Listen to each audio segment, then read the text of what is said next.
Good morning ma'am, good morning everyone. Ma'am मैं conceive के लिए तो नहीं आई थी, मुझे ऑलरेडी दो बेबी है, पर ये जो आपने जो भी सिम्टम्स राइट नाउ बताए वो सेम मेरे साथ हो रहा था।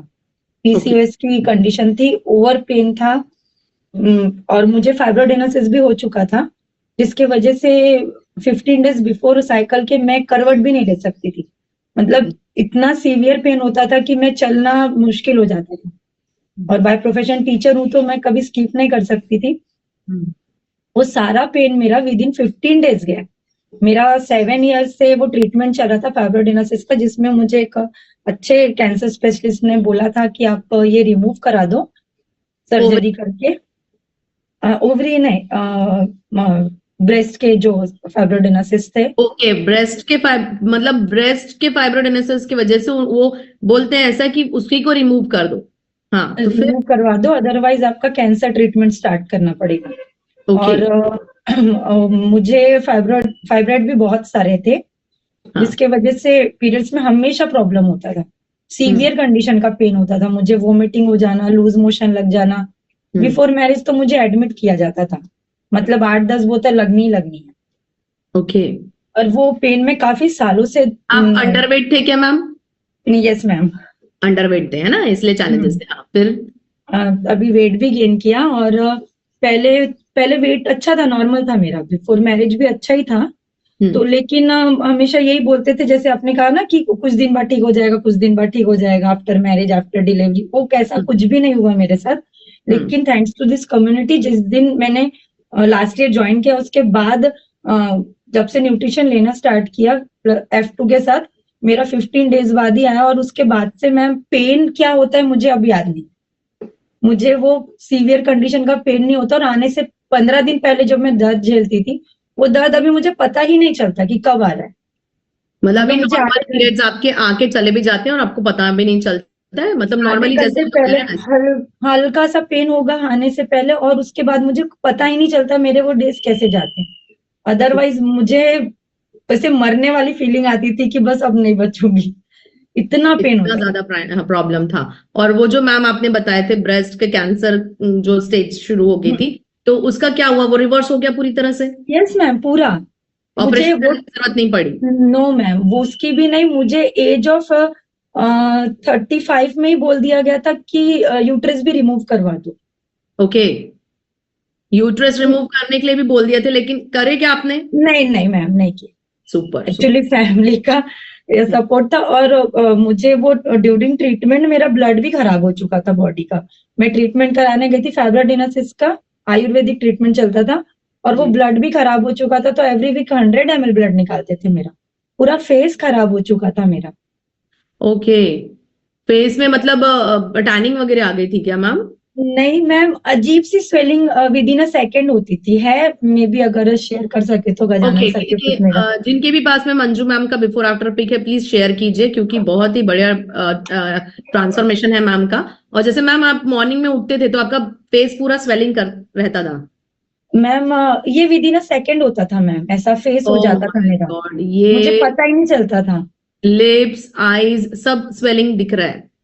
बहुत बहुत बुरी कंडीशन हो चुकी थी, मतलब कि मैं ट्रीटमेंट कुछ और कराने के लिए गई थी, फिर वो धीरे धीरे मेरा पूरा बॉडी खराब हो गया। मतलब जैसे माता निकलती वैसे पूरे बॉडी में भर गया था, और वो डॉक्टर्स बताते नहीं थे कि ब्लड क्यों निकाल रहे। मैम एकदम काला ट्रे भर के ब्लड, एवरी वीक 100 ml अगर ब्लड निकालेंगे तो मेरे बॉडी में कुछ क्या बचेगा? बचेगा ही नहीं। सही है, सही बोले। तो अभी राइट नाउ आपका हेमोग्लोबिन नॉर्मल है मैम? बढ़ गया?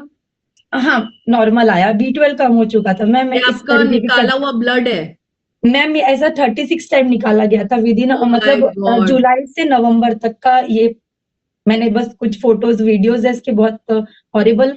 वो आयुर्वेदिक हॉस्पिटल में ये प्रूफ के तौर पे लेते थे, इसलिए मेरे पास पिक्स है। मतलब बहुत बुरा था मेरा तो। बैक का तो फोटो मेरे पास नहीं है, वो डॉक्टर्स के पास है। वो तो ऐसा था कि देखने लायक नहीं था, मैं सो नहीं पाती थी।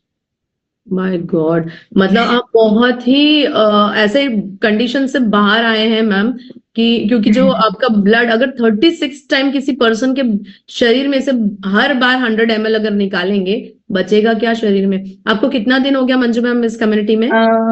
लास्ट ईयर दिसंबर से आई हूँ मैं, 7 दिसंबर से फ्यूल स्टार्ट किया है जी। और अभी हो गया अब आप 15 पूरे मिनट। नॉर्मल हो चुके हैं क्या मैम? यस मैम, मेरा ट्रे रखा हुआ है, मैं 25 मेडिसिन एक टाइम में लेती थी सुपर मैम। सुपर। इतना हॉरिबल ट्रीटमेंट किसी का ना हो, मैं भी, लोगों को पता नहीं होगा कि अनार का घी होता है, वो घी, अनार का घी मेरे नाक में डालना पड़ता था मुझे। अनार का घी वो सुना नहीं होगा, आयुर्वेद। आयुर्वेदिक ट्रीटमेंट है शायद, है ना? मैं मतलब ये जो करते थे इसे शीरावेद कहते थे, जो ब्लड निकालते थे। वो एक टाइम ऐसा आया था, थैंक्स टू दिस कम्युनिटी में वो हॉरिबल ट्रीटमेंट से बच गई। जिंदा जोक जो होते हैं ना, लीच, हाँ। वो बॉडी में छोड़ा जाता है। वो ब्लड आपका सब करता है, वो जब तक करेगा उसको करने देते, वो छोड़ा तो ठीक, अदरवाइज आपके बदन में नमक डाल के वो छुड़ाया जाता है। ओ माय गॉड, वो ट्रीटमेंट बताया भी था। आपने करवाए हैं? नहीं मैम, नहीं, thanks thanks to this community कि मैंने घर में बोल दिया था, अगर वो ट्रीटमेंट स्टार्ट होगा मैं मर जाती हूँ, मैं करूंगी नहीं। बहुत ही मतलब हॉरिबल सिचुएशन से। अभी मुझे बताइए, आपने कितना वेट गेन किया है मैम? मैम मेरा वेट फ्लक्चुएट होते रहता है, मुझे थोड़ा सा खाना पीना अगर गड़बड़ हुआ, मेरा भूख नहीं लगती है ना। मैंने 47 से 53 तक किया था, फिर अभी राइट नो 51 है। सुपर सुपर, फिर भी बहुत बढ़िया है। और थोड़ा सा ध्यान दीजिए, आपका मतलब आफ्टर फ्यूल आपको नाश्ता भी करना है। सुपर ट्रांसफॉर्मेशन है मैम। और सभी लोग, मैं चाहती हूँ कि सब लोग मंजू मैम को हार्ट दीजिए, क्योंकि थैंक यू इतना सो बढ़िया मच मैम। एक्सपीरियंस, बहुत ही बढ़िया एक्सपीरियंस है मैम। अभी राइट नाउ किसी भी प्रकार की मेडिसिन खा रहे हैं क्या? कोई भी नहीं, कुछ भी नहीं। मुझे सर ने बोला भी था एक बार और ब्लड टेस्ट करवा लो, देखते। मैंने सर वो 24 नंबर की वो जो सुई है वो ले लेके इतना मैं थक गई कि मैं राइट नाउ एक इंजेक्शन लेने के भी मूड में नहीं हूँ। मतलब आपको इंजेक्शन का नंबर भी याद आ गया, हो गया है? हमको तो पता भी मैम नहीं मैं रहता। मैम मैं लेकर आती थी, मुझे डर लगता था एक्चुअल में। मुझे उमरेड से नागपुर जाना पड़ता था जी। ट्रैवल करके एवरी वीक, और वो मैं अकेले कर रही थी क्योंकि कितना परेशान करूंगी घर वालों को। मैं करेक्ट। स्कूल करके आती थी मैम, रात को 11 बजे वापस आती थी, कई बार 10 बजे 11 बज जाते थे मुझे वो ब्लड निकालने के बाद, अकेले आती थी। हम्म। तो बिल्कुल अभी किसी भी चीज के लिए मेडिसिन नहीं लेती हूँ, thanks to this community, thanks to my coach. मैं नहीं करना चाहती थी, मुझे सिर्फ मम्मी के लिए बोला गया कि एक बार करके देखो। हम्म। अगर मैं नहीं करती तो शायद आज मैं जिंदा नहीं रहती, आप क्योंकि मम्मी के मेरी लिए आए थे लेकिन खुद के लिए करना स्टार्ट किए। Super ma'am. तो मम्मी आप। कर रही थी, ऑलरेडी पार्ट है मम्मी।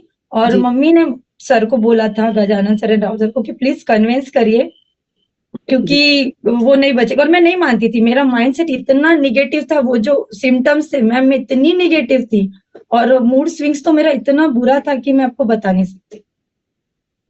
वो वो तो ये देखिए, मैंने जैसे बताई ना कि मूड स्विंग्स होता ही है अगर शरीर में हमारे अंदर। और हाँ, इसके लिए ना सब लोग जितने फैमिली के मेंबर्स होते हैं ना घर के, उन लोगों को थोड़ा उस पर्सन को ध्यान, उसके पर्सन का ज्यादा ध्यान रखना पड़ता है।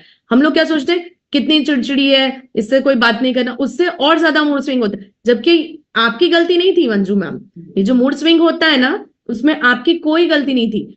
अंदर से जो चीजें फील होती है ना, उसके वजह से मूड स्विंग होता है। हम खुश रहना, या तो फिर हमारा जो भी मतलब गुस्सा रहना, जो भी चीजें होती है वो हमारे अंदर से होती है। अगर आप अंदर से अच्छे हो तो सब बढ़िया रहेगा। लेकिन बहुत बिग बिग कॉन्ग्रेचुलेशन मैम, आपका एक्सपीरियंस सुपर। मैम वो दिखाना।